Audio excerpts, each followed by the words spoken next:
Bismillahirrahmanirrahim. Assalamualaikum warahmatullahi wabarakatuh. Teman-teman sekalian, hari ini saya mau bicara tentang kurban. Di dalam Al-Quran, Allah Subhanahu wa Ta'ala berfirman, "Qul inna salati wa nusuki wa mahyaya wa mamati lillahi rabbil alamin."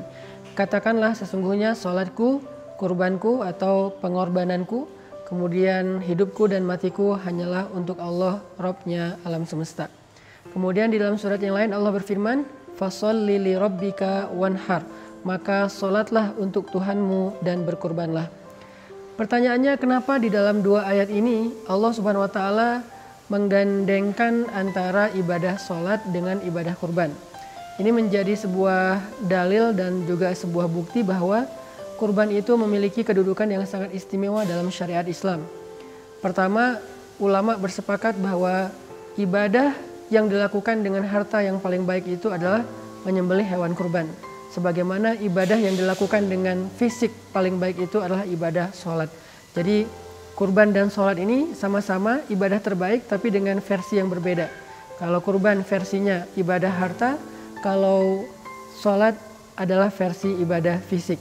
Tetapi Allah SWT di dalam dua ayat ini menggabungkan dua ibadah ini dengan kalimat inna sholati wa nusuki. Sesungguhnya sholatku dan kurbanku. Fasholli li rabbika wanhar. Sholatlah untuk Tuhanmu dan juga berkurbanlah. Ini fadilah atau keutamaan pertama dari menyembelih hewan kurban. Yang kedua, sedekah yang paling istimewa di sisi Allah itu adalah menyembelih hewan kurban.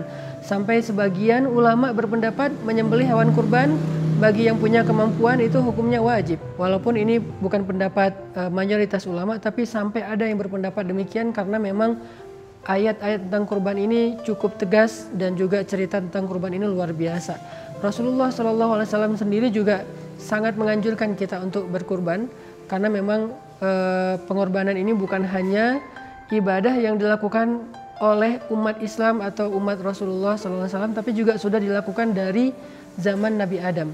Sebagaimana sholat, sebagaimana ibadah haji, itu adalah ibadah-ibadah yang usianya tua sekali di antara para anbiya, maka ibadah hewan kurban juga ibadah yang cukup panjang sejarahnya, bahkan dimulai dari sejak zaman Nabi Adam alaihissalam.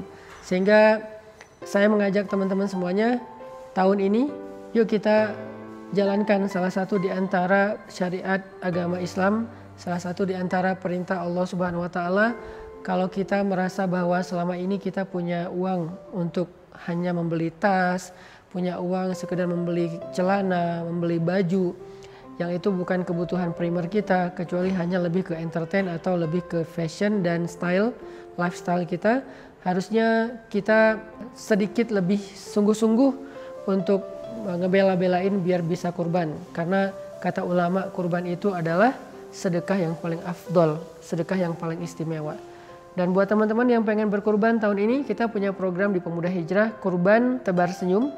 Artinya dengan hewan kurban ini kita nanti insya Allah akan menyalurkannya, mendistribusikannya kepada teman-teman yang jadi binaan dakwah kita, baik dari komunitas maupun secara personal.